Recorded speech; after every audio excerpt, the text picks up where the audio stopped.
I was on a flight with my 3-year-old daughter, heading off to visit family, something we do a couple of times a year. Flying with a toddler can be tricky, but by now, I've got it down to a bit of a science. I've learned that the key to a peaceful flight lies in the preparation. So, like any seasoned parent, I had meticulously packed our carry-on with all the essentials, snacks that wouldn't make a mess, her favorite blanket for comfort, a couple of small toys, and, most importantly, her iPad. That iPad is like a miracle worker loaded with her favorite shows, some educational games, and a couple of apps she's obsessed with. It's basically my golden ticket to a quiet, tantrum-free flight. As we boarded the plane, I spotted a family settling in across the aisle from us.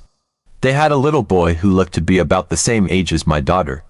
He had that wide-eyed, curious look that toddlers often have when they're taking in a new environment. I didn't think much of it as we found our seats and got ourselves situated. My daughter, already a seasoned traveler in her own right, was eager to get her hands on the iPad. I got her settled in her seat, handed her a snack, and as soon as the seatbelt sign was off, I handed her the iPad and put on her little pink headphones. She was instantly engrossed, completely absorbed in whatever show was playing. I breathed a sigh of relief. This was the part of the flight I always looked forward to, those precious moments of calm when she's quietly entertained, and I can relax, maybe even read a book or just enjoy the flight without worrying about keeping her occupied. But it didn't take long for the tranquility to be shattered. I noticed out of the corner of my eye that the little boy across the aisle had spotted my daughter's iPad. He was staring at it like it was the most fascinating thing in the world, his little face lighting up as he tugged on his mom's sleeve, pointing at the screen with that unmistakable look of longing. I could almost hear the silent plea in his eyes. I want that. His mom, to her credit, leaned down and whispered something to him. I couldn't hear everything, but I caught enough to understand that she was telling him no. Something about how they weren't using iPads on this trip, and that he should focus on something else.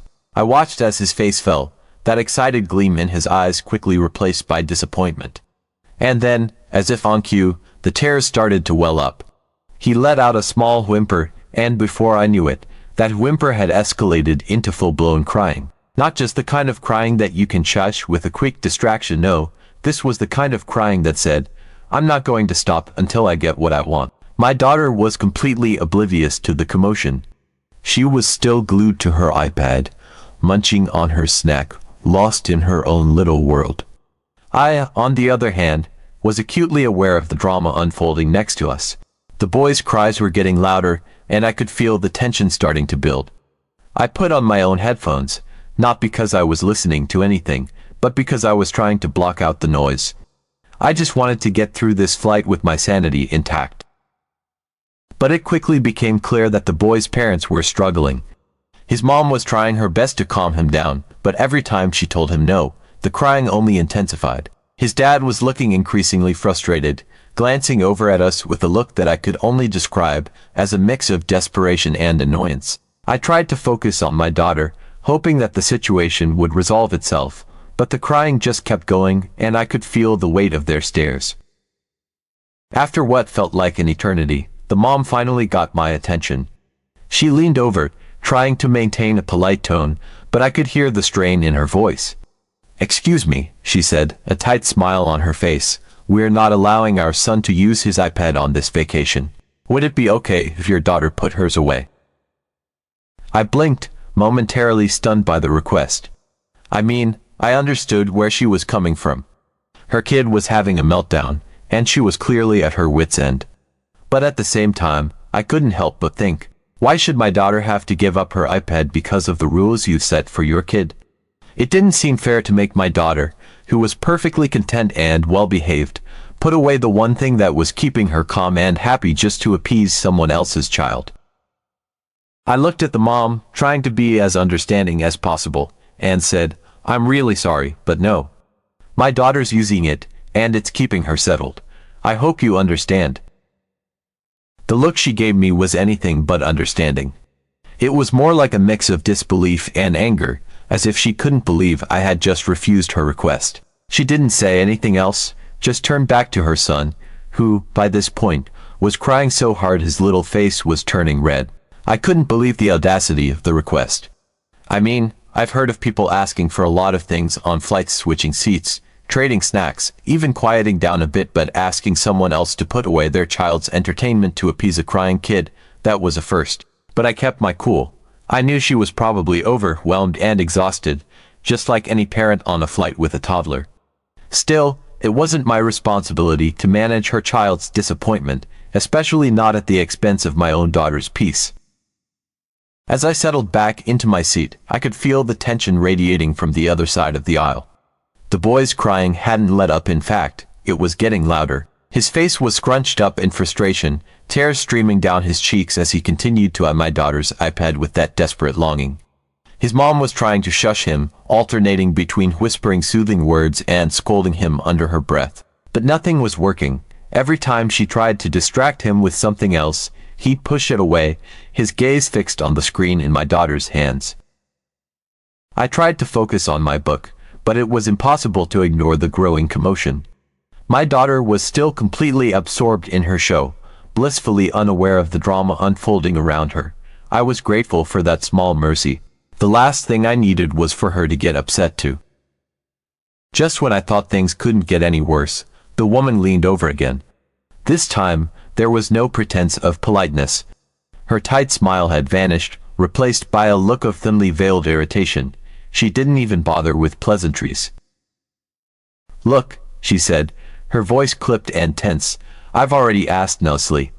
My son is very upset, and it's because he sees your daughter playing with that iPad. We're on a family vacation, and we've decided not to let him use screens. It's really unfair to him that your daughter gets to have hers out in plain sight." I could feel my patience wearing thin. It was one thing to ask politely, but now she was practically demanding that I cater to her parenting choices. I took a deep breath, trying to keep my voice calm and even. I understand that it's hard for him, but my daughter is settled and quiet, and the iPad is keeping her that way. I'm sorry, but I'm not going to take it away from her. The woman's face reddened, her frustration boiling over. "So, you're just going to let my son cry for the rest of the flight?" She snapped, her voice rising a little too loud. "Do you have any idea how hard this is for us? You could at least try to be considerate." I felt my own temper start to flare. "I am being considerate," I replied, my voice firm. "I'm being considerate of my daughter's needs.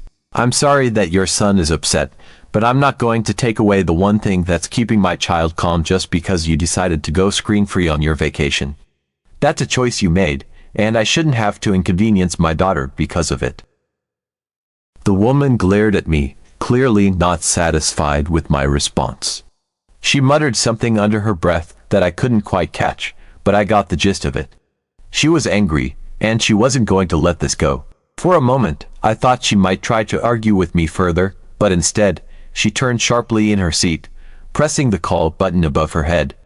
I could feel my heart rate pick up as I realized she was calling the flight attendant over. Great, this was exactly what I needed. It wasn't long before the flight attendant, a middle-aged woman with a kind but weary smile, appeared beside us. "Is everything okay here?" she asked, her eyes flicking between me, the woman, and the still crying boy. The other mom didn't waste a second. "No, everything is not okay," she said, her voice laced with frustration. "My son is very upset because he sees this little girl playing with her iPad, and we're trying to limit screen time on this trip. I asked this woman if she could put the iPad away, but she refused, and now my son has been crying for almost an hour." The flight attendant turned to me, her expression neutral but clearly waiting for my side of the story. I took a deep breath, trying to stay calm. "My daughter is using her iPad to stay calm during the flight," I explained. "She's 3 years old, and this is what works for us to keep her settled. I'm sorry that it's upsetting her son, but I don't think it's fair to ask us to put it away because of their decision to go screen-free." The flight attendant nodded, her expression thoughtful. She turned back to the other mom, her tone polite but firm. "Ma'am, I understand that your son is upset, but other passengers are allowed to use their devices during the flight. If it's causing an issue, you might consider giving your son something to distract him, whether that's a toy, a book, or even allowing him to use a screen if that would help calm him down." The woman looked aghast, as if the mere suggestion of giving her son a screen was offensive. "But we're on vacation," she insisted, her voice rising in pitch. "We're trying to have a screen-free experience. It's not fair that my son has to watch another child play with an iPad when he can't have his own." The flight attendant maintained her composure, but I could see the hint of exasperation in her eyes. "I understand your concern, Mom, but as I said, other passengers are within their rights to use their devices. If you're set on not allowing your son to use a screen, then I'm afraid you'll need to find another way to keep him occupied. There's really nothing more I can do in this situation." The woman opened her mouth to argue, but the flight attendant cut her off, her tone still polite but with an edge of finality. "I can bring you some extra coloring books or crayons if that would help, but I'm afraid I can't ask another passenger to put away their device." The woman stared at her, clearly frustrated and not getting the answer she wanted. Finally, she let out a huff of breath, crossing her arms tightly over her chest. "Fine," she muttered, glaring at me one last time before turning back to her son, "but this is just ridiculous." The flight attendant gave me a sympathetic smile before heading off to assist another passenger. I watched her go, feeling a mix of relief and lingering tension. The boy's crying had died down to soft whimpers, but he was still clearly unhappy, and his mom was doing her best to console him with little success. I could feel the eyes of other passengers on us, the air thick with the unspoken judgment that hung in the cabin. As the flight dragged on, the tension between me and the woman across the aisle simmered, but I tried my best to ignore it. I put on my headphones, hoping to drown out the faint, pitiful cries of her son that were still seeping through. My daughter was still content, her little fingers tapping away at the iPad as she watched her show. It wasn't a perfect solution, but it was working for us, and I wasn't about to change things now. But apparently, my attempt to block out the situation wasn't going unnoticed. Every now and then, I'd catch a glimpse of the woman out of the corner of my eye, still shooting me dirty looks, her frustration growing more palpable by the minute. Her son was exhausted by this point, his cries a little softer but still persistent.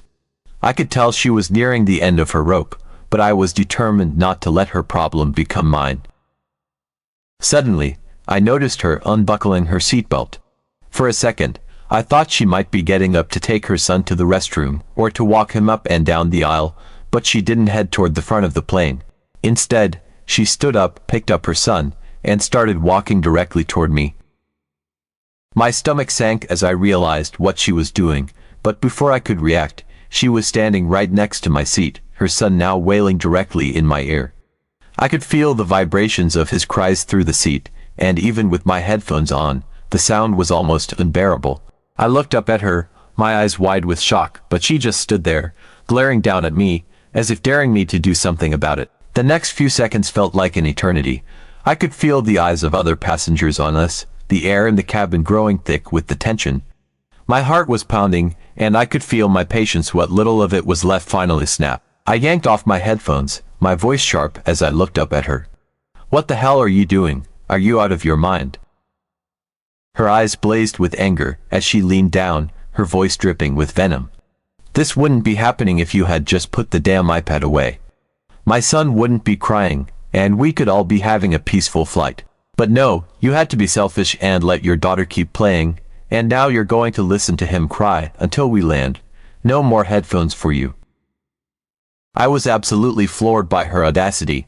Was this woman really standing here, holding her screaming child over me, trying to force me to listen to his cries as some sort of twisted punishment? I could hardly believe what was happening. My daughter, who had been oblivious to the situation until now, looked up at the scene unfolding next to her with wide, frightened eyes. The sight of her scared face pushed me over the edge.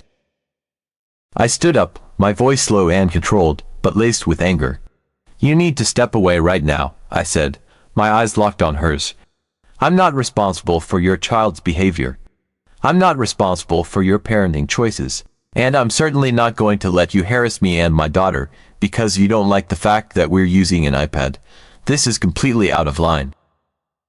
She didn't back down. If anything, she seemed even more emboldened by my response. "Out of line," she spat. "You're the one who's out of line. You think you can just do whatever you want and ignore everyone else around you. My son is crying because of you and your selfishness. You should be ashamed of yourself, and now, you're going to listen to every single one of his cries, because this is what you deserve." The flight attendant, who had clearly been keeping an eye on the situation, rushed over. Her expression was a mix of concern and exasperation as she stepped between us, trying to diffuse the escalating confrontation. "Ma'am, please return to your seat," she said firmly, addressing the woman. "This behavior is completely unacceptable. If you don't return to your seat immediately, I will have to take further action." The woman hesitated, her eyes narrowing as she glared at the flight attendant.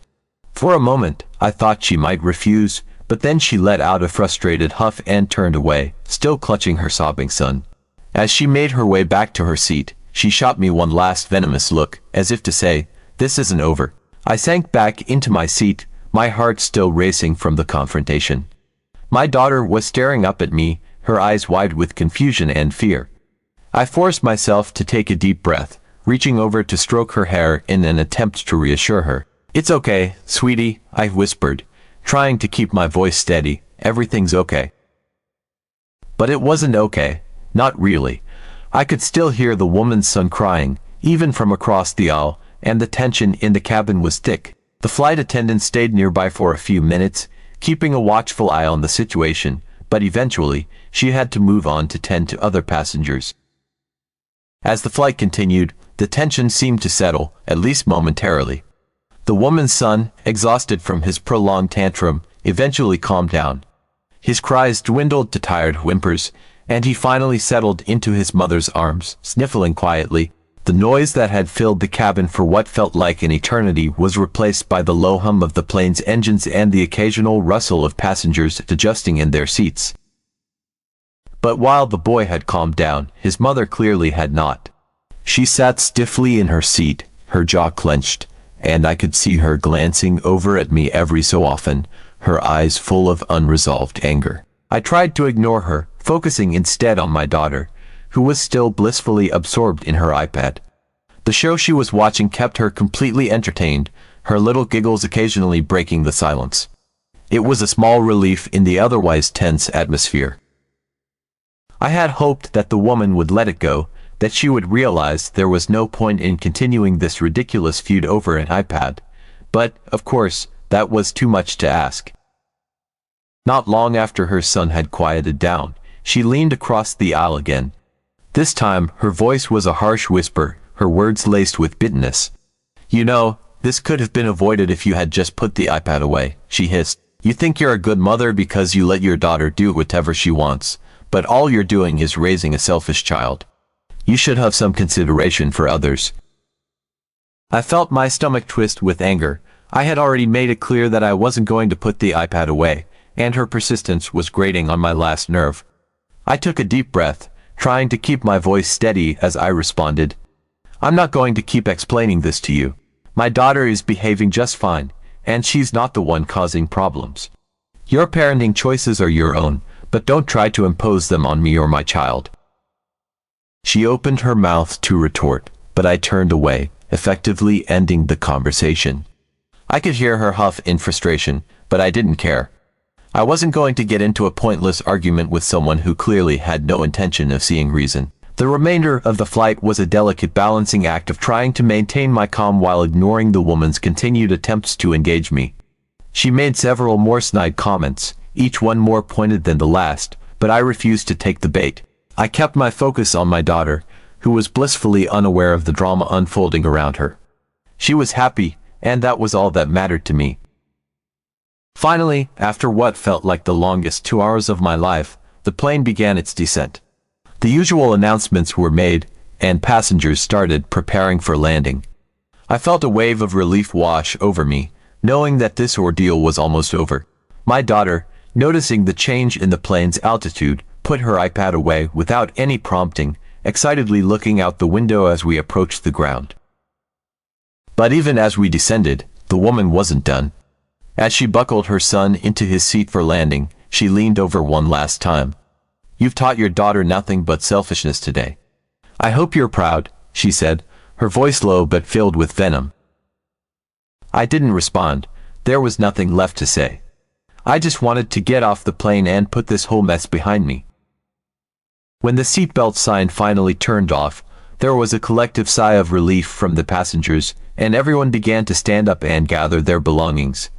I quickly helped my daughter with her small backpack and took her hand, ready to leave as quickly as possible. But as we slowly made our way down the aisle, I noticed the woman and her son were right behind us.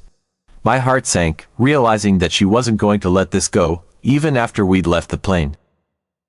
Sure enough, as soon as we stepped into the jet bridge, she was there again, her son trailing behind her. She caught up to us, and without any pretense of politeness, she began her tirade. "You really are unbelievable," she spat. "I don't know what kind of world you live in where you think it's okay to be so inconsiderate. I can't believe you're just walking away like you've done nothing wrong." I stopped in my tracks and turned to face her, my patience finally worn thin. My daughter, sensing the tension, gripped my hand a little tighter and looked up at me with wide, worried eyes. I could feel the anger bubbling up inside me, but I knew I needed to keep my cool for my daughter's sake. "Listen," I said, my voice firm but controlled. "I've explained myself multiple times, and I'm done with this conversation. We're not going to agree on this, and that's fine. But you need to stop harassing me and my daughter. This has gone on long enough." She glared at me, clearly unsatisfied with my response. "Harassing you? You've got some nerve. You're the one who ruined my son's flight, and now you're acting like the victim. Maybe if you'd put half as much effort into teaching your daughter some manners as you do defending her bad behavior, we wouldn't be having this conversation." I felt a flash of heat in my cheeks, my anger flaring up again. "My daughter's behavior isn't the issue here," I shot back. "The issue is that you're trying to make your problem my responsibility. I'm sorry your son had a rough flight, but that's not my fault, and it's not my daughter's fault either. We did what was best for us, and that's the end of it." She shook her head, her expression filled with disdain. "You're a real piece of work, you know that? I hope you never have to deal with someone as selfish as you've been today. Maybe then you'll realize how awful you've been." I could see other passengers glancing over at us as they walked by, their expressions a mix of curiosity and discomfort. I felt a wave of embarrassment wash over me, but I stood my ground. "I'm done with this," I said firmly. "I'm not going to stand here and argue with you anymore. You can think whatever you want about me, but that doesn't change anything. Now, if you'll excuse us, we need to get going." With that, I turned and began walking again, my daughter holding tightly to my hand.